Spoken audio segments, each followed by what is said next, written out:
देश की सड़कों से लेकर के और देश की संसद तक आप मुझे सुनते रहते हैं, मेरी लड़ाई को समझते हैं, जानते हैं।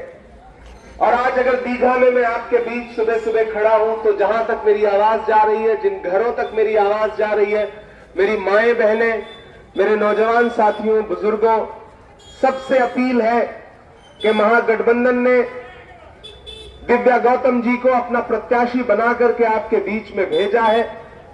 यूं तो दिव्या जी की तमाम खूबियां आपके सामने हैं, आप उनके संघर्ष को जानते हैं, आपके हक की लड़ाई लड़ने के लिए वो हमेशा सड़क पर नजर आती है। हम उनके लिए आपसे ये अपील करने आए हैं कि ये जो इलेक्शन है 2025 का, ये महज एक विधानसभा का चुनाव नहीं है। दिल्ली में बैठी हुई कुछ ताकतें हैं जो ये सोचती हैं कि बिहार को दिल्ली के रिमोट कंट्रोल से चलाया जाए। नीतीश कुमार जी बीमार हैं, उनकी तबीयत खराब है और अब उनके रिटायरमेंट का समय आ गया है। बिहार एक नौजवान मुख्यमंत्री मांग रहा है और 14 नवंबर को जब रिजल्ट आएगा तो मुझे पूरा भरोसा है कि बिहार तेजस्वी यादव के रूप में एक नौजवान मुख्यमंत्री चुनेगा।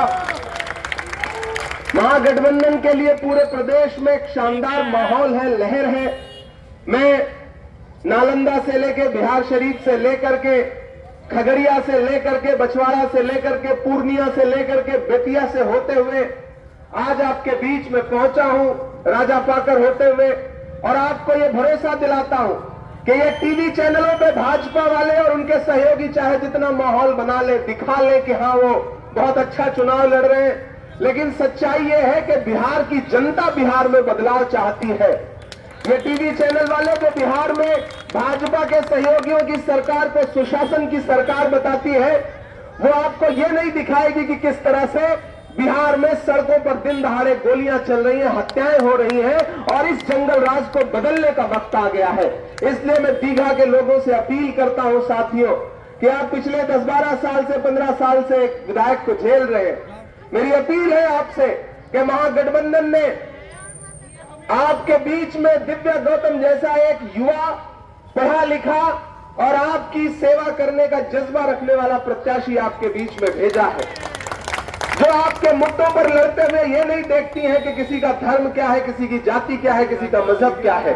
मैं तुम्हें अपने उसूलों की कसम देता हूं, मुझको मजहब के तराजू में न तौला जाए, मैंने इंसान ही रहने की कसम खाई है, मुझको हिंदू या मुसलमान न समझा जाए।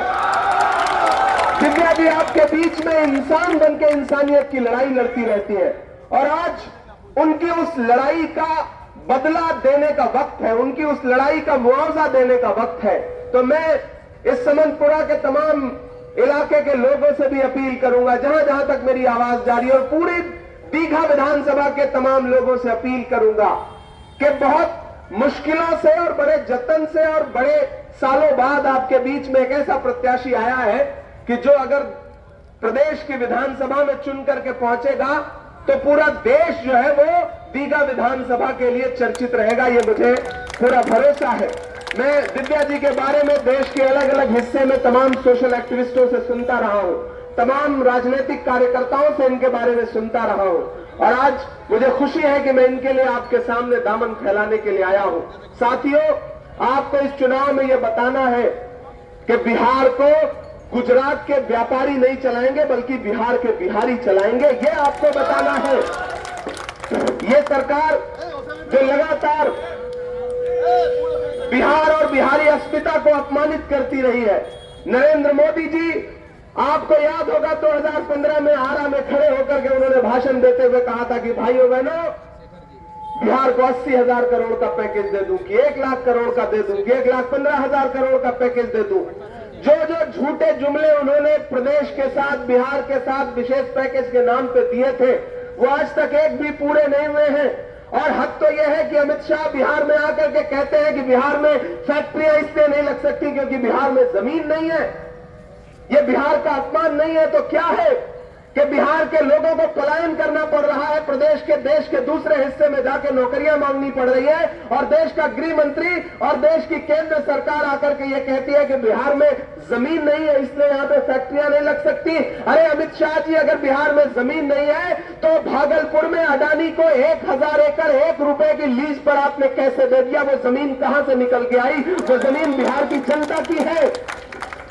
इसलिए साथियों, 15 लाख का झूठा जुमला हो या 2 करोड़ की झूठी नौकरियां हो या बहुत हुई महंगाई की मार, अब की बार मोदी सरकार के झूठे नारे हो, इन सब को ध्यान में रखिए।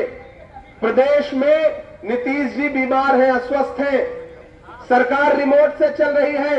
दिल्ली में बैठ करके नरेंद्र मोदी, संजय झा और ललन सिंह के रिमोट से सरकार चला रहे हैं। उस सरकार को बदलने का वक्त आ गया है और महागठबंधन आपके बीच में मोहब्बत के साथ लोगों की एकजुटता और भाईचारे की बात कर रही है। सियासत है, अदावत है, परिंदा है, शिकारी है।